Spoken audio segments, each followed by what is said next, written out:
Hello viewers, welcome to my channel. என் பயணம் உங்களுடன். இன்றைக்கி சூப்பரான ஒரு செட்டிநாடு நாட்டுக்கோழி கிரேவி எப்படி பண்ணுறதுன்னு பார்ப்போம். இது ரொம்ப டேஸ்ட்டாக இருக்குங்க. இந்த கிரேவி பண்ணுறதுக்கு நான் இரும்பு வாணலி எடுத்திருக்கேன். இதில் ஒரு 4லிருந்து 5 ஸ்பூன் அளவுக்கு நல்லெண்ணெய் எடுத்துக்கலாம். எண்ணெய் நல்லா காஞ்சதும் ஒரு 2-3 பிரிஞ்சி இலை, ஒரே ஒரு அன்னாச்சி பூ, கூடவே 1.5 ஸ்பூன் அளவுக்கு சோம்பு, அவ்வளோதான். இது எல்லாமே நல்லா பொரியட்டும். வேறு எந்த மசாலாவும் நம்ம இதில் சேர்த்த போகிறதில்ல. இது நல்லா பொரிஞ்சதும் ஒரு 15லிருந்து 20 சின்ன வெங்காயத்தை தோல் உரித்து தட்டி வச்சுருக்கேன். அந்த சின்ன வெங்காயத்தை இதோட சேர்த்திக்கிறேன். இதே மாதிரி நான் ஒரு 10 பூண்டு, வெள்ளை பூண்டை தோல் உரிச்சிட்டு தட்டி வச்சுருக்கேன். அதே மாதிரி சின்னதாக ஒரு துண்டு இஞ்சியும் தட்டி வச்சுருக்கேன். தக்காளி 3 தக்காளி பொடி பொடியாக கட் பண்ணி வச்சாச்சு. ஒரு பெரிய வெங்காயத்தை கடைசியாக தாளித்து கொட்டுறதா இருந்தால் நம்ம கொட்டிக்கலாம், அது ஆப்ஷனல் தான். இப்போ வெங்காயத்தோடவே நான் பூண்டை சேர்த்தியாச்சு. இது ரெண்டையுமே நல்லா எண்ணெயில் வறுத்து விட்டுடலாம். ப்ரௌனிஷாக நல்லா வணங்கி சுருங்கிடும். இது நல்லா வணங்கி சுருங்குற டைமில் நம்ம தட்டி வச்சுருக்கிற இஞ்சி, நம்ம மிக்சியில் அரைக்கிறதுனா லைட்டாக அந்த கரகரப்பாக அடித்து எடுத்துக்கணும். ரொம்ப நைஸாக அரைச்சிடக்கூடாது. இதையெல்லாம் நம்ம சேர்த்திருக்கிற நல்லெண்ணெய் ப்ளஸ் இந்த சின்ன வெங்காயம், இஞ்சி, பூண்டு எல்லாமே தட்டியிருக்கோம் இல்லையா, அதுதான் இந்த குழம்புக்கு டேஸ்ட்டே. இப்போது வெங்காயம், இஞ்சி, பூண்டு எல்லாமே வணங்கினதும் நம்ம கட் பண்ணி வச்சுருக்கிற தக்காளியும் சேர்த்து நல்லா வணக்கி விட்டுறேன்.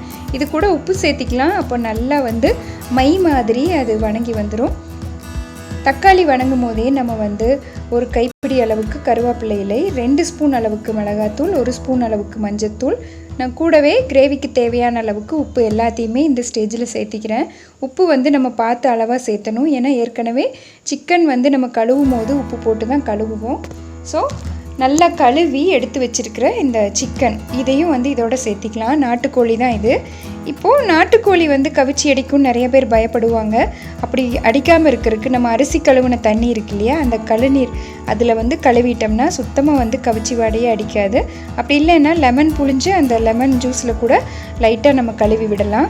சுத்தமாக அந்த வாடையே இல்லாமல் நல்லாயிருக்கும். இப்போது இதே மாதிரி இதையை மூடி வச்சிடலாம். மூடி வச்சோம்னா அந்த ஆவிலேயே கூட அந்த தண்ணி சேர்ந்துடும். இந்த தண்ணியில் சிம்மில் வச்சு விட்டுட்டோம்னா ஒரு 15லிருந்து 20 நிமிஷத்தில் நல்லா கம்ப்ளீட்டாக குக் ஆகிடும். ஸோ இதை மூடி வச்சு அப்படியே விட்டுடலாம். 3லிருந்து 4 நிமிஷத்துக்கு ஒரு தடவை ஓப்பன் பண்ணி இந்த மாதிரி லைட்டாக கலந்து விடணும்.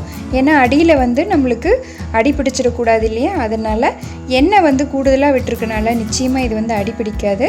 சிக்கனில் இருக்க எண்ணெயும் அப்படியே ரிலீஸ் ஆகும்.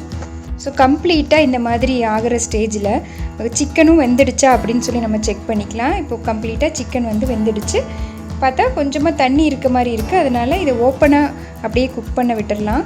இது ஓப்பனாக மறுபடியும் சிம்மில் ஒரு 5லிருந்து ஒரு 8 நிமிஷம் வரை விட்டோம்னா நல்லா அந்த தண்ணி எல்லாம் சுருங்கி வந்துடும். ஸோ நல்லா சுருங்கி வந்ததும் அப்படியே ஸ்டவ்வை ஆஃப் பண்ணிக்கலாம். சூப்பராக ஒரு நாட்டுக்கோழி கிரேவி ரெடி ஆகிடுச்சு. தேங்காய் ஊற்றலை, அதிகமாக எந்த ஒரு மசாலாவும் சேர்த்தலை, ஆனாலும் ரொம்ப சூப்பராக டேஸ்டியாக இருந்தது. கண்டிப்பாக இதை ஒரு தடவை நீங்களும் ட்ரை பண்ணுங்கள். முக்கியமாக இந்த ஈரல், கால் இந்த மாதிரி இருக்க பீசஸ் எல்லாத்தையுமே நம்ம வெங்காயம் வணக்கும் போதே முன்னாடி போட்டுடணும். நானும் அப்படி தான் சேர்த்திட்டேன்.